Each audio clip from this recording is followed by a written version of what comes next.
welcome to the talk. Can't believe it's not native.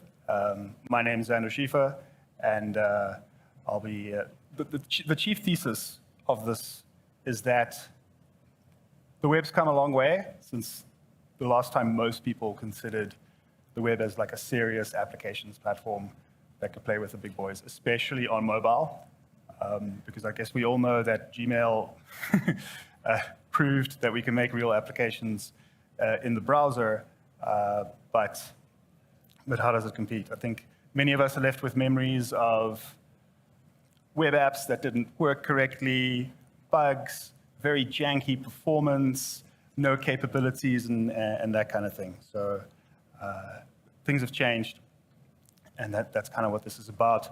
But there are definitely foot guns. So I'm going to be covering those. First, I want to talk kind of about the types of different apps that there are. There's native applications. And by this, I mean things that are compiled to binary machine code. They're frequently written in the first-class language for whatever platform we're talking about. So on iOS, this might be Swift. On Android, this might be Kotlin. Perhaps C# on Windows, that kind of thing. It's fast, it's got platform integration, it's a first-class citizen. You've got something compiled to native, which I know is not the best name, but here I mean technologies that do compile down to native code, but they perhaps aim to be cross-platform, or they aim to let you write in the language or ecosystem that you like, that you're already used to, that wasn't necessarily designed by the makers of the platform that you're targeting. So perhaps this is something like Xamarin. Hybrid native, this is something like React Native, where a large part of the application does actually use native code. I mean, the code you wrote doesn't, but there's enough of it that uses the actual platforms, and it's running native code, and it allows you to use, in React Native's case, JavaScript, but another language to interface with it. It tries to kind of give you the best of both worlds. And then there's hybrid. This is PhoneGap, Cordova. It's a very thin wrapper around your thing, just to give you the bare bones, just to make it installable to begin with. And yes, there are plugins and other things that you can add. That's what I'm talking about, certainly in the context of the web. That's what I mean with hybrid. And then PWAs or web native. I've seen that term thrown around. I don't personally like it, but it is being used. And this is just a web app. So what do I mean when I say can't believe that it's not native? Because obviously, I don't have some magic way to compile your JavaScript down to machine code and have it work. That would be lovely.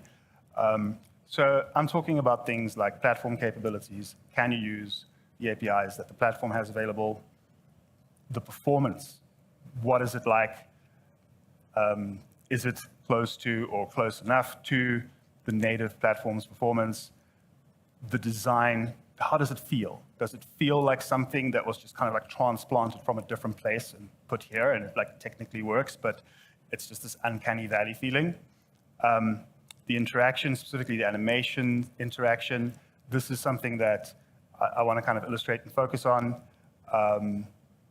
That's one of the ways that Cordova and PhoneGap and capacitor applications tend to fall short. It's the kind of thing you can't tell until you start seeing the interactions. Okay, so the web as an applications platform, I believe it is a real applications platform. But it definitely wasn't that in the beginning, because it started, oops, hold on. This thing doesn't work as well with Reveal.js. Oh, there we go. So it started as a way to share scientific documents and information, famously invented by Sir Tim Berners-Lee. This is the first web page. This is still up. You can go there and view it in all its glory. Microsoft implemented a non-standard API in the browser called XML HTTP request. Nobody noticed for a long time until Google did, and they built Gmail with it. It allowed us to create pages that didn't need full page reloads in order to interact with the server and affect any meaningful state changes other than in the browser itself. But JavaScript was very slow, until Google built V8, and we got just-in-time compilation. HTML5, in and of itself, the actual tags that comprise HTML5 didn't do much for the web as an applications platform. CSS3 did eventually. Flexbox is a much better layout model for UIs. The default kind of way the layout algorithm works in CSS is called a flow layout. This is great for text, things that need to reflow as things change. Your UI is usually not that. So getting Flexbox really helped with that. And this led to applications like Google Docs, serious software. Later came this thing called ASM.js. I don't know if anyone remembers this. This was cool. So it turns out that although, for example, JavaScript officially doesn't have integers, we have floating point numbers. Right? Internally, the spec defines everything as floating point numbers, but engines internally do actually sometimes use real integers to represent certain numbers, because as a result of certain operations, you could only have an integer, and it was a performance optimization for the engines to then internally use a real integer. And then people figured this out, and this kind of implicit behavior. They were like, wait a second, if I then never perform another operation that could lead to a float, I stay in integer land, and things are fast.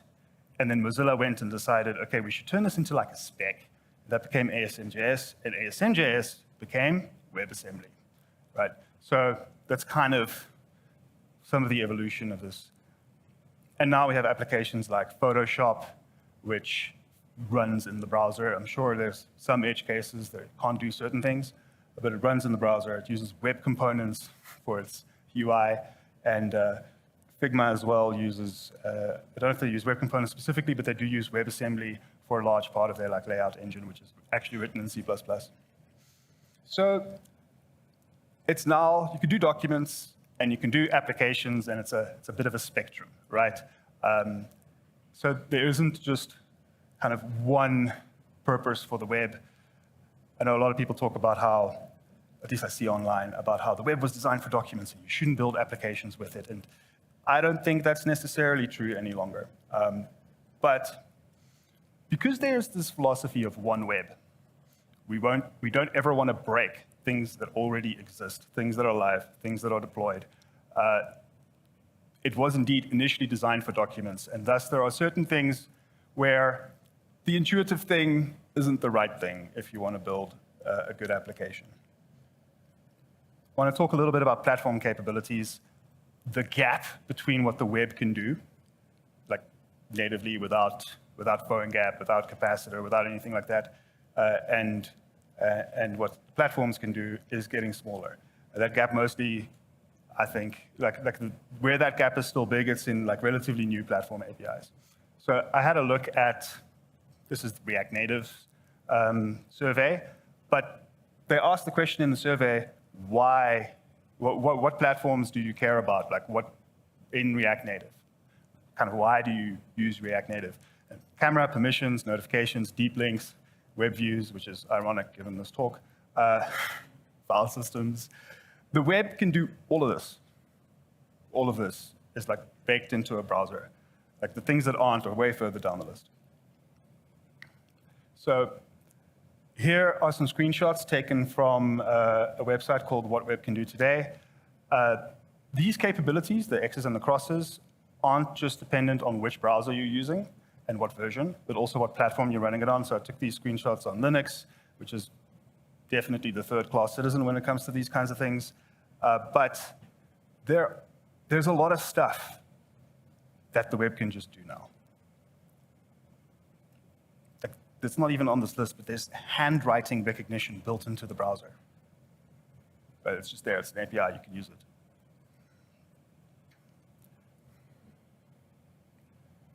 Even more. So yeah, these slides are online, so you can go have a look later. So why? What are the reasons why you might want to consider the web as an applications platform, right? There are no App Store fees. You don't pay 30% to Apple. There's no Apple tax, unless you also have the same thing in the App Store. Then Apple's like, hey, your price somewhere else needs to be the same as the price here, which I think is kind of the linchpin of the whole anti-competitive argument. If they didn't do that, I'd be like, sweet, get your bag, Apple. It's lower friction to actually use and install. Users don't have to go to an app store and follow a bunch of steps to install the application. They just follow a link and they're there. It's working, it's loaded, it's, as far as they're concerned, installed enough to be able to be used. It's broader distribution because you don't have to get stuck into an app store. You get to reach mobile. You can reach Symbian OS with a web application. You can reach Blackberries, right? Now, that's obviously a little bit funny, but you can reach China for free, assuming that you're not blocked by the Great Firewall, right? You don't need to worry about getting into some app store in China. You're already there. Also, pro tip, they like the color red. Don't use it for things that are negative. Seriously, it's a big change when you start doing UIs there. It doesn't mean what you think it does. Lower cost, probably. You can screw this up, right? You can get it wrong 3 times and rebuild it a whole bunch of times and end up having something that was more expensive to build. But all things being equal, it's lower cost. Why? Because you're building it 1.25 times, as in you might want to make a few considerations for different platforms. If I'm on Android, perhaps I don't want to have my action bar at the bottom because it's right next to the system navigation buttons. Whereas on an iPhone, it's much more common to have an action bar at the bottom because it's not going to interfere with anything. So there are some platform considerations that you should take care of, but generally speaking, you're not building 2 different applications. It's future-proof. So I showed you the first web page. It's still working, right? Obviously, that was very simple, but there are very precious few APIs that have ever been removed from the web platform. And when that has happened after a lot of research. They gather stats that are web scale. It's impressive how they do this. And they make very considered decisions. And the very few times that it has happened, it has been APIs that hadn't been released for very long, and that as a result didn't have a lot of uptake. There's a lot of stuff that if you look on MDN, it's like deprecated, you shouldn't use this. In theory, it could be removed someday, and it's been like that for years. Like, it's just not gonna happen, it won't be removed. One of the examples of something that was removed was app cache. I don't know if anybody remembers that, but it's been replaced by service workers, which were a lot easier to use. A faster time to market. So it's been my experience, and it's hard to find meaningful statistics about this. The closest I've come is statistics that I found on Ionix's website, who obviously have something to sell you. But generally speaking, it's been my personal experience, and the biased stats bear out that even if you're not building 2 different applications natively, building one native application takes longer than building a web application, if you know what you're doing, right? Like if you take an experienced web applications developer and an experienced native application developer, it's faster for the web. We've got live reload. We've got a huge ecosystem of problems that have already been solved well, that we can take advantage of. I mean, we can npm install super quickly. Now, that is very dangerous, and it's a good way to have your code base go sprawling into many different directions if you have a huge team of people that npm install all the things. But when used intelligently, that is a power. Okay, I just covered this. It's cross-platform. It's cross-platform because, you know what, you built a web app and you maybe targeted mobile applications, like a mobile platform. But you know what, it works on a smart TV as well. It works on, I don't know, a Tesla and a fridge. And I will admit that unless you were very, very, very forward-thinking, it won't really work on a smartwatch. But you just get so much of this for free, especially when it comes to design. If you do responsive design, I say the right way, this is just my way, which is adjust your design not for common breakpoints. Adjust your design for the point at which it breaks. That's what you should use the breakpoints for. Why? Well, when the design kind of breaks, obviously it doesn't break, it still works. Wikipedia had for a very long time a measure that was as wide as your screen, no matter what the size of your screen was. in a technical sense, it never broke. As far as the user experience was concerned, it broke, right? So that's what I'm talking about. When that breaks, adjust your design. Because if you do that, it doesn't matter what they come up with. Folding phones, right? Arc browser with like sidebars that become very popular all of a sudden. Doesn't matter, your design works. So another thing I want to talk about is performance, because this used to suck. This used to suck. It really did, especially on mobile. Not only were the devices relatively underpowered, the just-in-time compilers weren't as capable as they are now. And especially on Android.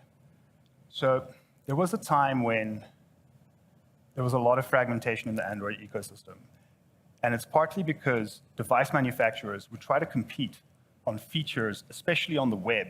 They would say like, oh, we support WebGL. And what they would do, they were all shipping the Android browsers before Chrome became the system web view and stuff. They would just turn on different experimental flags during compilation or like afterwards and be like, oh, we've got support for X. It's like, no, you've got support for 80% of that. And it's actually half-baked. That's why it's behind a flag. So if my code tests for, do you support this? You say yes, but you actually don't. So there was a lot of that kind of stuff as well happening. They've stopped doing that. So one of the things is you're going to inherently have a smaller performance budget when you're building a web application versus native application. 100%, you'll never get away from that. That's always going to be true. But it's my contention that, I don't know, 90% of software in the world is built to be B2B or internal tooling, like it's not consumer facing. And most of that software are glorified CRUD applications. You create, read, update, and delete things that exist on a database somewhere via an API. You don't need that much performance, right? But even then, did you know, for example, I mean, what makes the web slow, right? Like your JavaScript, the hot parts get compiled to about 1.5 times the speed of C eventually, right? Like in the beginning, it needs to warm up a bit, but then it's 1.5 times the speed of C. So what makes it slow, right? Is it the DOM? Well, that depends on what you're doing with it, but the actual drawing of the DOM in Chrome and Firefox is done by a graphics library called Skia. You may have heard of Skia. It's also used to draw the UI on Chrome OS and by Flutter, right? And React Native doesn't have support for it. I think Shopify built something. Is it? Right. Flutter's moving to something else, though.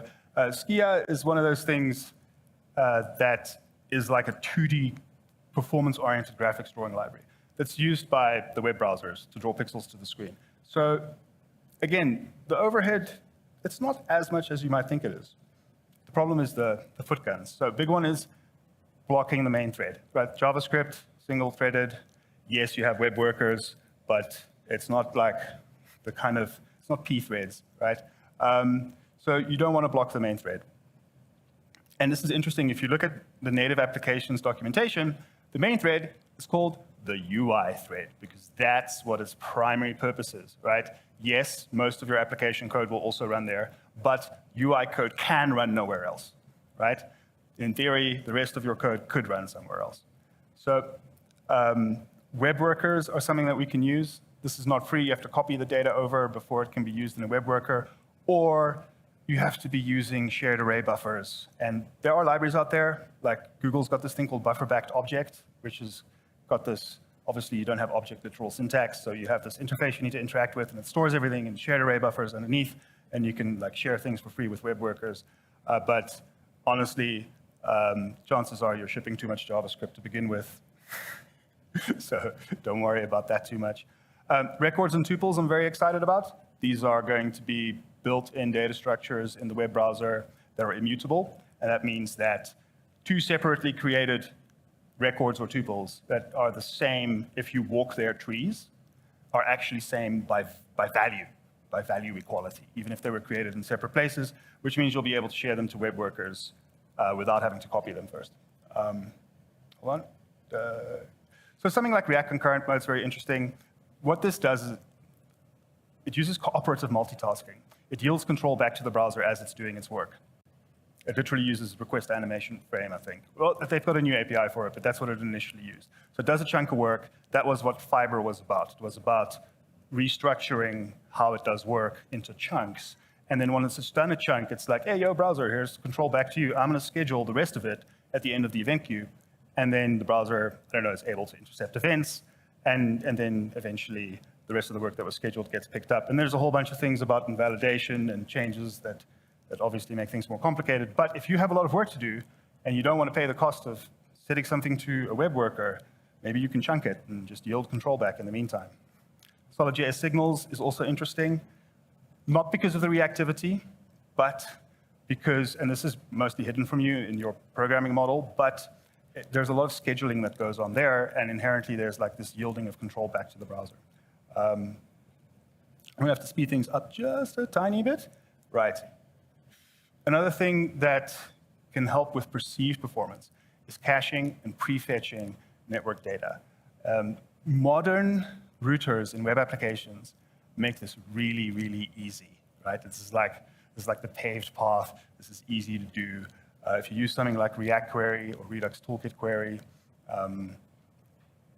there's a client-side cache of the API calls you've made, and they decided to make it dead simple and not have an entity-aware cache. This is something that knows what your users are and how many users it has and what their IDs are. All it knows is this is the URL you requested, and we've cached that.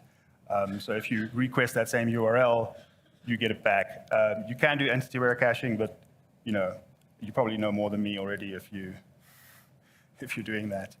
You should definitely know more than me if you're doing that. Prefetching is interesting. You can prefetch data ahead of time. Like if you're pretty sure the user's going to go somewhere next in a flow, you can prefetch that data ahead of time. So when the user clicks on a link, it's instant because it's already there. React's coming out with an API called Activity. It was going to be called the off-screen canvas, where in addition to loading the data, it'll do all the rendering work, all the reconciliation, all of that, right? And so that if you have something that is computationally expensive to render, that can be done ahead of time as well. That's not been released yet, but it's coming. Modern routers also have this thing where if the user hovers over a link, it'll start prefetching that data before they've clicked, which, to us may sound like, okay, so we saved, I don't know if you've ever timed how quickly you click something. It's probably between 50 and 100 milliseconds. For most users, maybe between 100 and 200 milliseconds. Now, anything that takes less than 100 milliseconds to happen is perceived as instant. So if you have I don't know, up to 200 milliseconds latency to somewhere, and it feels just a little bit like they can tell there's a network request happening. If you do something like this link prefetching thing, it now feels instant. And it's for free. You just have to use it. The next thing is to use offline capabilities. And offline first was interesting, but I like local first more. Local first is a mental model where, mentally speaking, there is no one authoritative, blessed version of the data in a distributed system, right? Where I mean distributed system is all the users with all their client applications, and then typically, conceptually at least, like the central database server. You may have replication or all sorts of things going on there, but conceptually is one thing. Now, you will still have that with local first, but it's not blessed as the authoritative version. So when you have something like local first, that means that everybody's perspective on the data is just as valid as everybody else's. There will be conflicts, and you will need to handle that. Sometimes you can get away with using things like conflict-free replicated data types, which just never conflict. Usually that means something gets clobbered, which is why it works well for more real-time things. Like when you're doing a Google Docs editing thing and you did something, but suddenly it disappears. Well, you were right there. You can just do it again. It's not like it happened a week afterwards. So what's nice about this is because everyone's version of the data is, as far as they're concerned, authoritative, from an architectural perspective in your application, making changes to the data is completely separate from synchronizing that with everybody else's state. And that's something that tends to simplify this kind of thing, because if you've ever done optimistic updates and wanted to nicely handle what happens when something couldn't actually be updated after all, but meanwhile the user has moved on, it gets complicated. So there are some architectural concerns that can help with this, and we can learn a lot from the native applications. One thing that's kind of come out that I want to focus on to mention specifically is something called an app shell. So an app shell is building a shell for your application that still works even if nothing that you're talking to does. just having, just not like your whole application dies when something goes wrong. In React land, this might mean using error boundaries or just proper loading screens and empty states and that kind of thing. Data loading patterns. So I talked about this already with the prefetching and the data loading, but I also mean in terms of how the UI reacts when you're loading data, right? If you've ever used something like still while revalidate, which basically means if the user goes to a page, loads data set A, then goes to another page, loads data set B, and then goes back to page A, if you have a client-side cache, it'll just show you what was there. And in the background, it can go and fetch a new version of that, but it'll show that old version to the user. And most of the time, there weren't actually any updates, but if something did happen, it'll just silently update. And you can kind of like show a little spinner, oh, hey, this is loading. But because we have some data, we don't need to show you a like a whole loading skeleton. You can also do this, and that's what I mean by data loading patterns, when you go from A to B, right? Instead of showing the whole loading screen because you don't yet have data for B, you can just show the data for A, even though maybe the URL's changed already, and the little loading spinner, and then when B's data comes in, do that. It'll feel more performant because there wasn't as much of an interruption due to the loading. And if it does take a long time, I don't know, if the user has lingering thoughts about what was happening in A, they can carry on with those. They still have it for reference. I kind of mentioned the optimistic updates. Using those local first patterns help, but if anyone's unfamiliar with optimistic updates, this basically means when you send a mutation off to the browser, on your side, not off to the browser, off to the server, in the browser, you act like it's going to be successful because you know what, 99% of the time it is, right? You're updating something, you're saving something. It's very unlikely that there's going to be a conflict or a problem with the network, right? This does happen and you should cater for it, but in terms of the user experience, most of the time, it'll be fine. And then in the background, you actually just, in the background, while the request happens, your app just carries on as if it has been successful, carries on to the next page. This doesn't always work. Obvious example is a login, right? So for certain things, you might not want to do this, but it just helps to make it feel faster and more local. Here I want to talk about animations. So this is probably, if you're not hitting an actual performance ceiling because you're doing something badly that is really like pinning the thread, this is probably the biggest thing that most web applications get wrong when they're trying to provide a feel that's similar to native applications, and that's the animations. So this is a quote from an Apple UI Kit developer. Animation APIs parameterized by duration and curve are fundamentally opposed to continuous fluid interactivity, right? So basically what this means is the animation APIs that we have in the browser don't feel real. They don't feel real. Nothing in the real world behaves this way, always follows the same kind of curve and takes the same amount of time, regardless of how much force you applied or where you started, right? It doesn't work that way. And yet these are the primitives that are built into the browser. It's great that these are handy and that we can use them, but they just don't feel real, right? So there are ways to do physically based animations. I've linked here to a talk called Mobile First Animation in React, which is very interesting. Also, this talk's 5 years old. This has been around for a while. It's been possible for ages, and almost no one I talk to knows that this happens. So I don't know if this is up. Look, last minute edit didn't work correctly. I don't know if this is up, but you can try and see whether my deploy failed or not. Go to this URL, and then there should be a demo where you can feel, if that doesn't work, go to the examples for React Spring, but you can actually try and feel what those animations feel like. Did it work? Did it deploy? I don't even know. What does it say?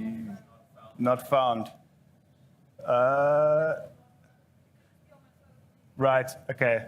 The deploy didn't work, it's fine. This will be working later. And you can go to React Spring's website. I just kind of ran out of time. You can go to React Spring's website, you can go to the examples. That might be a little tough on your phone because they're code sandboxes. But when I first saw that, it blew my mind. Like, it felt just like a native application. If there wasn't browser Chrome there, I wouldn't have known, honestly. And my phone sucks. It's a Galaxy S9, like, still today.